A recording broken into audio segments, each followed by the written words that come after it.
Thank you. Tucker Carlson, everybody! Tucker fucking Carlson is in the house! Tucker Carlson! I've never had an introduction like that. And by the way, every introduction should come with profanity, so thank you. I didn't hear the introduction because I was backstage with an old friend of mine from television who's here. I didn't expect to see him.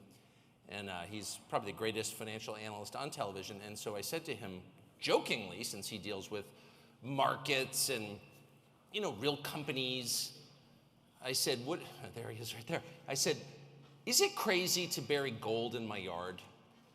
And he looked me right in the face, he goes, no, it's not crazy at all.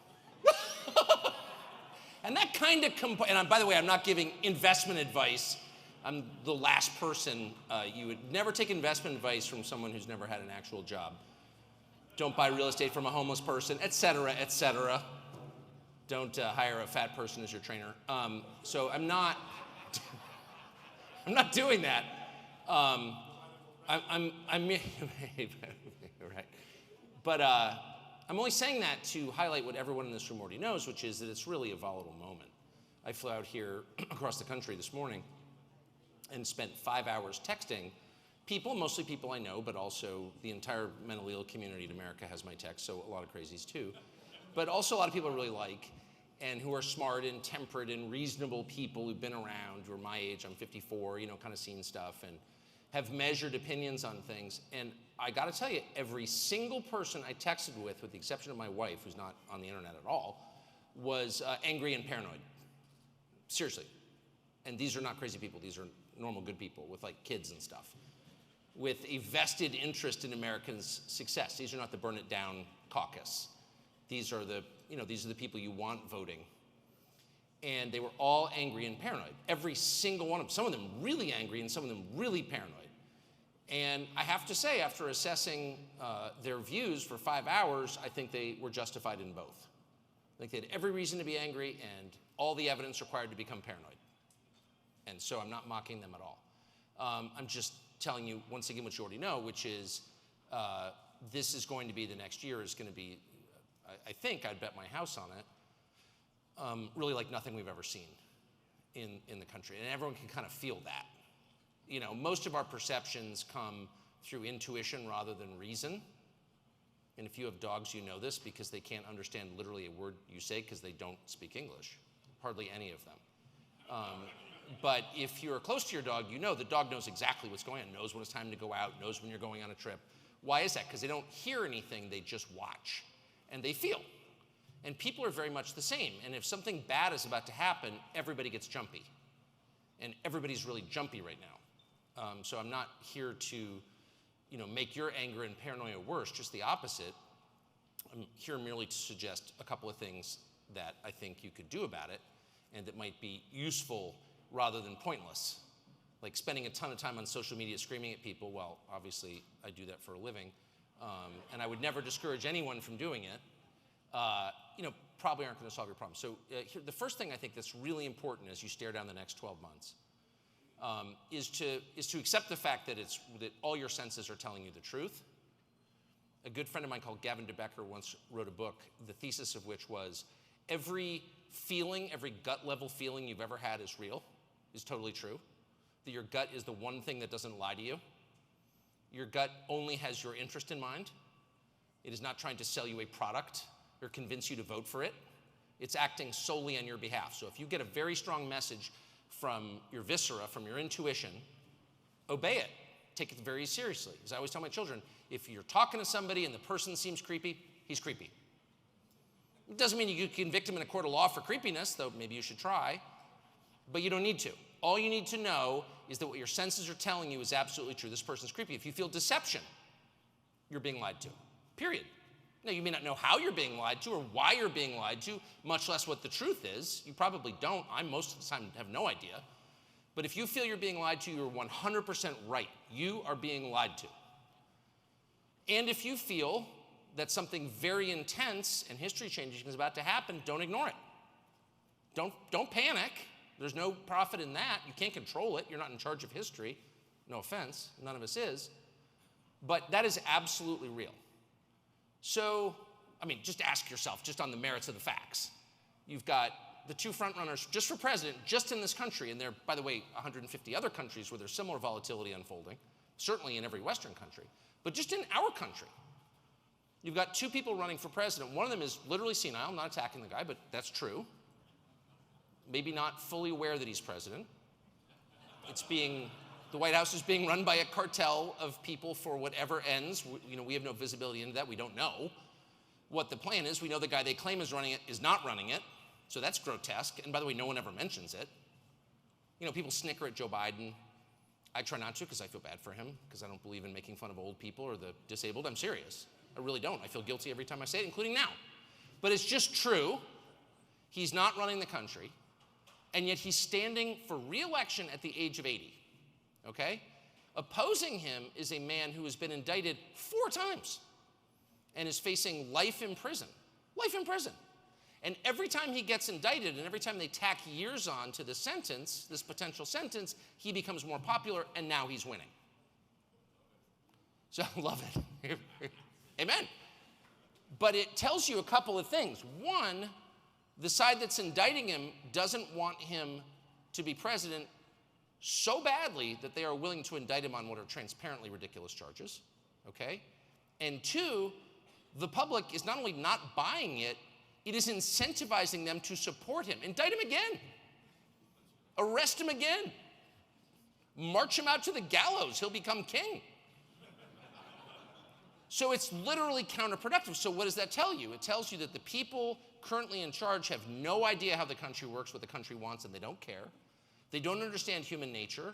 They're desperate, and they'll do literally anything. And he's winning. So how does that resolve itself? I mean, I could give you 1,000 potential scenarios.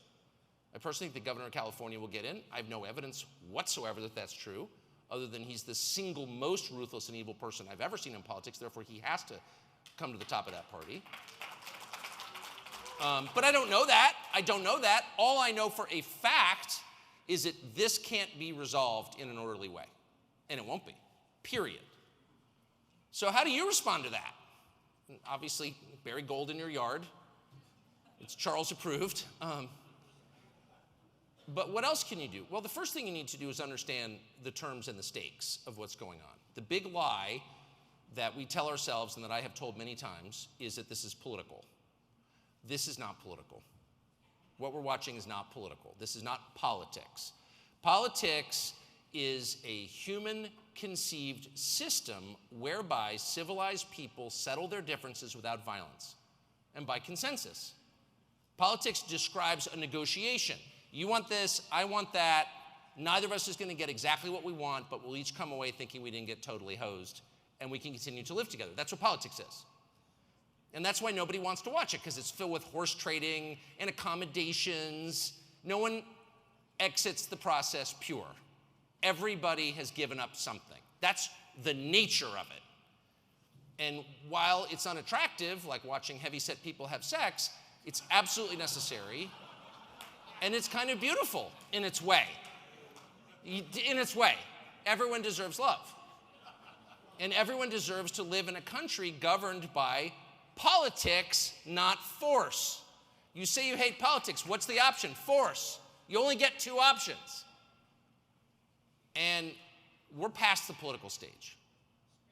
Nothing, that's exactly right, whoever said that. Nothing that is happening now, or that has happened for the last 5 or 6 years, can be explained through conventional political terms, period. In a convention, and I hear people miss this all the time. Whatever awful thing is happening, and I've contributed to this endlessly, you find out that someone's getting a vig on something. Someone's making a little money on the deal. And you're like, oh, it's all about the money. Follow the money. It's all about the money. I've said this myself 1,000 times. Since I quit drinking, I say it less. But still, follow the money. And, if it were only about the money, we'd be fine. We'd be fine. Because I understand that. Just in the same way that I understand, being totally honest here, most crimes. I understand most crimes. I wouldn't commit them because the penalty is too high and you try to be a decent person. But when someone who is poor robs a bank, or even if someone who's greedy robs a bank, or someone who's greedy makes up a fake cryptocurrency and buys his parents' houses in the Bahamas, I'm not pointing at you, Sam Bankman-Fried, but I'm just saying, I get it. I don't approve of it, but it makes sense to me. It's explicable. If people do something for power, I understand it. You cheat in an election so you can become president, even though you're senile. That has happened, I'm just telling you. Well, you want to run things. You want to be in charge. I get it. The lust for power is ugly. It's a sin. But it's certainly not foreign to anybody who's alive. We all know that feeling. It's totally recognizable. That's not what's happening. What's happening is bad behavior for its own sake. There is no upside to the great trends of our age. There's no upside to pushing transgenderism on kids, period. None. Not for the kid, not for the society at large, not for the parents who will never have grandchildren. There's no upside. So why are they doing that? Now you got to figure there's some percentage of the population who, decides I want to switch genders, whatever. We've had that. That's a long-standing thing. But it involved, 1/100 of 1% of the population. If 40% of the girls in your kid's 8th grade class identify as non-binary, that's being pushed on them. That's not an organic conclusion they have reached. That is, someone has decided to tell them that there are more than two sexes, and of course there aren't. But why is that person doing it? Is it really a conspiracy from gender clinics? I mean, maybe to some extent, but it's bigger than that. What you're seeing is evil done for its own sake. Hurting people done for the sake of hurting people. That's exactly what you're seeing. When you see a war like the war in Ukraine, and I think, and I have always thought since day one, that good people can have differing views on that. I have my own views. I don't expect anyone else to share them. I don't attack anyone for not having my views. I've certainly been attacked for my views, but I think decent people can come to any variety of conclusions. But in the end, no one really benefited, actually, from that war. No one benefited. I saw a video today of the latest class of Ukrainian army recruits. They were older than I am. And I'm pretty freaking old, close to death. And these guys were at least as old and much closer to death. And by their faces, you knew they knew it. They looked miserable. This is a country that's run out of men, and they're not going to win. So, people win or lose wars. I get it. You make a bad bet. You think this is going to work. It doesn't. I understand that. I've done it many times. But for American policymakers, for Janet Yellen, the Treasury Secretary, to announce yesterday that we must continue this war, what is that? A war with no hope of winning? When the best possible outcome is a generation of grandfathers get slaughtered? What? Because why? What you're looking at is someone who is thrilled, and I mean Janet Yellen, our Treasury Secretary specifically, who is thrilled by the prospect of people dying. Death is an inherent good. You're watching death worship. That's exactly what that is. Make no mistake. And I'm not attacking anyone who's for Ukraine or Zelensky. That's not what I'm saying. I'm merely saying at this point, right now, if you're rational at all, and you take 10 minutes to read about it, there's no other outcome other than prolonged human suffering, period. And if you're endorsing that, you have to ask why. And then there's the question of lying. And the question of lying, since I'm in the media, though I don't admit it very often anymore, well, I guess now I'm unemployed, but I was in the media, it's a big question. I mean, when I started in this business, following my father, who was in this business, in 1991, there was really just kind of one, well, the unspoken rule was have an interesting life and learn how to tell a story at dinner and, don't pass out till you get home. But the explicit rule in journalism really was just one, was to tell the truth. We're in the truth business, that's it. And of course we get it wrong. When we get it wrong, we admit it. The basic requirement of seeking the truth is admitting when you don't find it, right? That's how you know an honest person, when he admits he was wrong. And if you're dealing with people who never admit they're wrong, you're dealing with liars. So there have always been liars, and there always will be. But what we're seeing now is very, very different. Because the kinds of lies, there are two things that make it different. The kinds of lies that we're hearing are not conventional lies at all. They're the inversion of the truth. They're the exact opposite. They're the mirror image of what is true. And anyone who has kids knows exactly what I'm talking about. All kids lie. This is how you know it's inherent to the human condition. All kids lie. Even your beloved little Dylan, he lies, okay? But they lie in a very specific way. So you come down for breakfast, you open the cabinet, and half the Oreos are gone. And you say, Dylan, did you eat an Oreo? And he's like, oh. No. You ate an Oreo, didn't you? Yeah, just one. Dylan, there are 12 Oreos gone. Well, maybe 2. You get it. He's lying. He knows he's lying. He's ashamed of what he did. He's trying to hide it. You caught him. He's doubly ashamed you caught him. And so he's trying to hedge a little bit. Well, it's not as bad as you think. Not that bad. A person only ate 2. I didn't eat 12. And instead of, smacking him and saying, you liar, you get it, right? If Dylan worked in the Biden administration, he would stare right in your eyes and smile and say, I didn't eat any Oreos. You did. You ate the Oreos. You ate the Oreos. And he would be so calm and unperturbed and so certain of your guilt that in your mind you would think, shit, did I eat the Oreos? Maybe I did. Maybe I sleptwalked. Because we're not used to dealing with people who can lie without guilt. That's why the polygraph works. And everyone lies about the polygraph. Irony of ironies, they lie about the lie detector test. And they're like, oh, it's not admissible in court. It doesn't work. Oh, it certainly does work.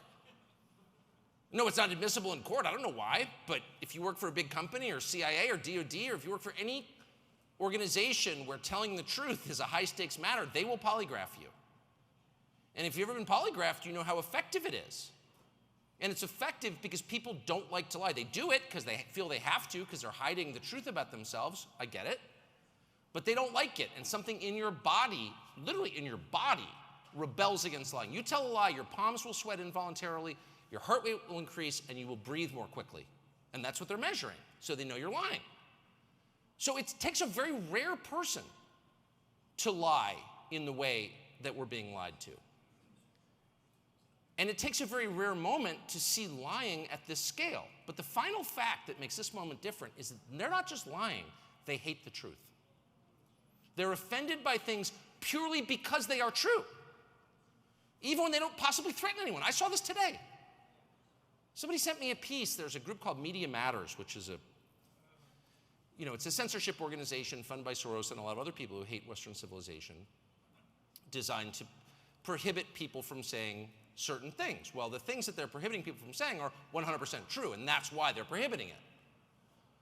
Somebody sent me a piece today where Media Matters attacked a guy for suggesting that our historical timelines were wrong, and there had in fact been advanced civilizations in earlier moments in time, and that they had been eliminated somehow through climactic events, through natural disasters, and that we're not aware of them in any detail. Well, that's a really interesting hypothesis. I have no idea if it's true. It kind of seems to be true. I'm not emotional about it either way. I'd like to learn more because I think it's really interesting. We have no idea how the pyramids were built, for example. How can we not know that? We sent a man to the moon, and you can't replicate the technology that created the pyramids? You don't even have a good guess as to how they were built? We don't. We don't even know when they were built. Those are facts. So a normal, curious person would say, well, why don't we know that? And what does it tell us about ourselves and about the past that we don't know? That's what I would think people would ask. They were attacking this guy for asking that question. And I was like, why would Media Matters care about your opinions on the pyramids? Why do they care? Or whether they were big civilizations in Illinois 10,000 years ago, which there were, by the way, that used metal. Amazing. But why would anyone care? Well, they care because that's true. That is just true. And the current version of history that we've been told is not only incomplete, it's just wrong. It's just flat out wrong. Now, I don't know what the truth is. I don't know what it means, and I would never claim to. But I know that what I learned as a kid is wrong. And so it is much closer to the truth to say we have no freaking idea how they built the pyramids, and that's kind of amazing. And Media Matters was offended. Now, why were they offended? They were offended purely because it was true. And that is across the board the case. Every person, and I just by happenstance, because nature of my job, know like 80% of the people who have been canceled, which is to say had their lives destroyed by the censors. And I can't think of a single case where someone was destroyed for telling the truth. Or for lying, rather. For lying. There's no penalty for lying. If they had lied, if they repeated whatever dumb slogan they were told to repeat, whatever, we're in a climate crisis, diversity is our strength, or whatever. Whatever the approved script is, if they just read it like a good little robot, they would have ascended the ladder at NBC News. They wouldn't be living in their weekend house. But they didn't. What they did was they told the truth. And that is the case everywhere. And if you don't believe me, look back And do it when there's no one else around, because everyone's afraid even to have unapproved thoughts now. But go through like the last 15 famous people who are canceled for saying the wrong thing, and ask yourself, is the thing they said wrong? You may not agree with it. It may offend you. Some of the things people get canceled for are kind of offensive, in my opinion. But that's not the measure. The measure always and everywhere has to be, in a free society, in an honest society, in a decent society, is it true? Truth has to be a defense. And it used to be our first defense. You would say, well, in fact, there was a guy who used to say, facts don't care about your feelings. He's changed his views on that recently. But that remains true. The facts matter most. And even more important than the facts, the truth of the facts. What do they mean? That's the most important thing. And it used to be, you could say, well, I'm sorry, I shouldn't have said that. I always say to my children, never tell the truth about other people in their presence, because it can really hurt them. I told my kids to lie. The only lies that hurt people are the true ones, the only attacks. Don't call the fat girl fat, that's cruel. But in the end, that's a function of politeness. I was telling my children to be polite, to care about the feelings of others, which I think is super important. But as a legal matter and a cultural matter, you cannot punish people for telling the truth, period. Or else you become an empire of lies. In every sense, both in a literal sense and in a spiritual sense. That is just true. And if you are governed by people who actively hate the truth and who lie for the sheer animal thrill of doing so, you are living in a dark time under very dark people. And the stakes are the ultimate stakes. It's not about who gets elected. It's about what happens to the world and your soul. And so my advice, what can you do about that? It's a very action-oriented, practical country. So people are always like, well, what can you do? I have no freaking idea what you can do. Write your congressman, he's not going to read your letter. Go to your school board meeting, you're going to get arrested. I think you should do it anyway. I think you should tell the truth anyway. I think the only way to stay alive and fully human in a moment like this is to resolve that you are going to tell the truth in every and all circumstance. And if you can't say it out loud, stay silent. If it's going to hurt the feelings of someone you love, that's an absolutely justifiable reason to be quiet. But in every other circumstance, whether you're standing in carpool line with all the fashionable ladies in your neighborhood at the stupid private school, no offense, I sent my kids to one too, I hate them. Or whether you're at a dinner party, or whether your wife's friends are over in their Soul Cycle outfits talking about something and you disagree, there's a way to do it. You can be gentle, you can be empathetic, and you always should be. But you should never allow yourself to repeat anything that you know is not true. That will destroy you. That is the mark not of a free man or a citizen, but of a slave. That is the difference between freedom and slavery, is the right to say what you actually think. That is the line. And anyone who is trying to force you to lie is A, your enemy, and B, believes that you are subhuman. Because that's not the way you treat adults. By definition, you have to deal with adults. They may have different views, different interests, different goals, and you have to contend with them through the aforementioned process of politics, through negotiations. I want this, you want that, let me convince you. You are not allowed to say to a free adult citizen, shut up, you must do this. Under no circumstances can you do that. You can't do that in the middle of a pandemic. You can't do that in the middle of a war.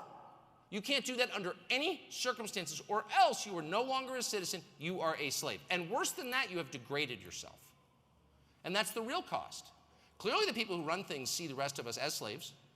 That's obvious to me. I can't imagine how it could be more obvious. It's crystal clear. They don't seek consensus. They're not interested in the public's opinion. The overlap between the list of things that people care about in this country and the list of things that Congress and the White House actually do, there's none. There's no overlap at all. And by the way, this is not my opinion. This is Gallup public opinion polling. Go look at the last 10 Gallup polls on what Americans care about and compare those to the policy priorities of your government. They're not the same. They don't care what you think. They're not interested in what you think. That's publicly available information. They're not reading it because they don't want to, because it doesn't matter to them. They're in charge, you're not. So the truth is, it's very hard to fight that. I'm not exactly sure how, but I know that it begins with the strength inside you.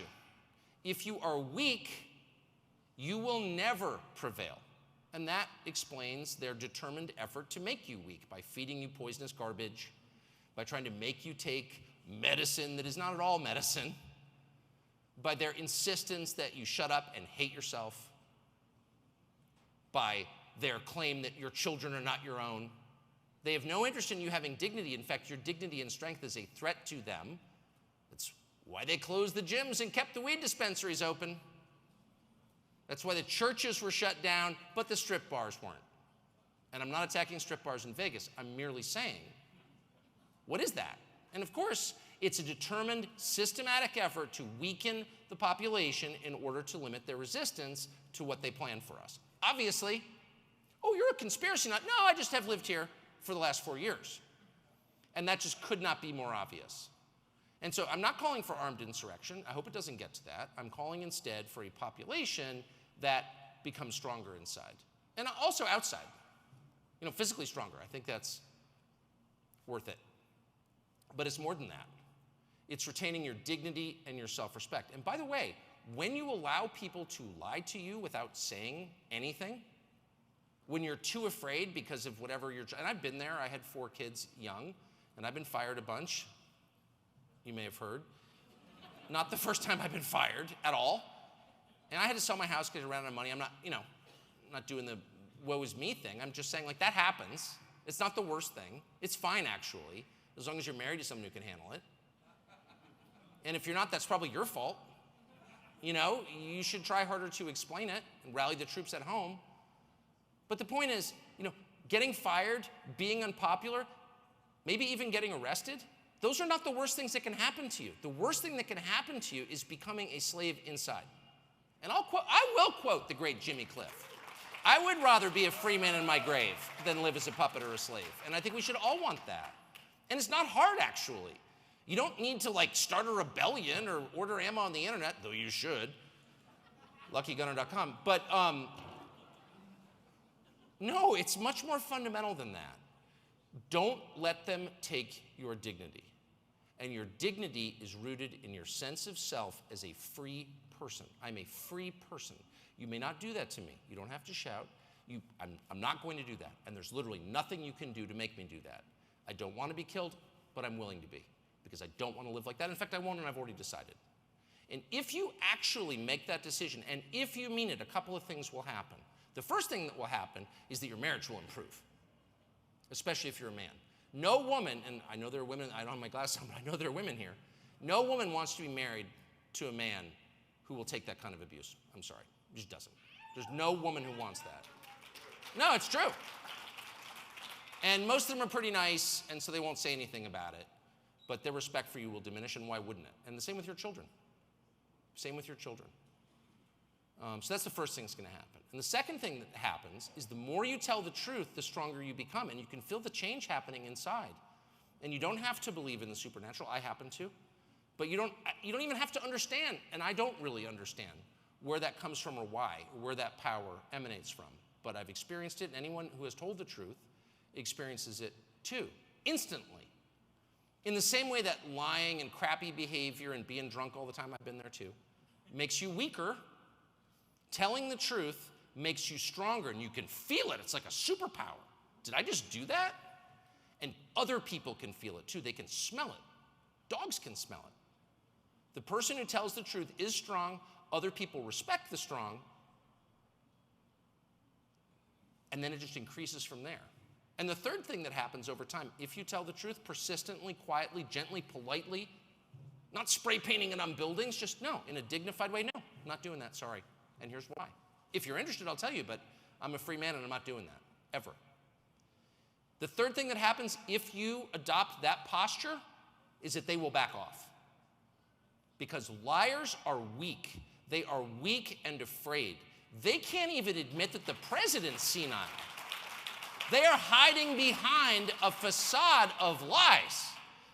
But the operative word, the verb in that sentence is hiding. They're hiding. Who hides? Weak people hide. Scared people hide. People who can't stand sunlight hide. That's who hides, and that's exactly what they're doing. They are weak, and they are afraid of the population. And I'm sad to say the population has given them very little reason to be afraid. But they're still afraid because they know they're doing wrong. They know they're serving lies. They know nothing they do or say is justifiable, can withstand scrutiny. And on some animal level, they are terrified of the day that the average person, not some stupid talk show host, but the average person who works at some big dopey company and shuffles to work every day in some pod with a drop ceiling and fluorescent lighting, that guy is gonna be like, no, I'm not going along with it, sorry. I'm not going to the DEI meeting today because I don't think you should discriminate people on the basis of their race. How's that? Because it's immoral, actually.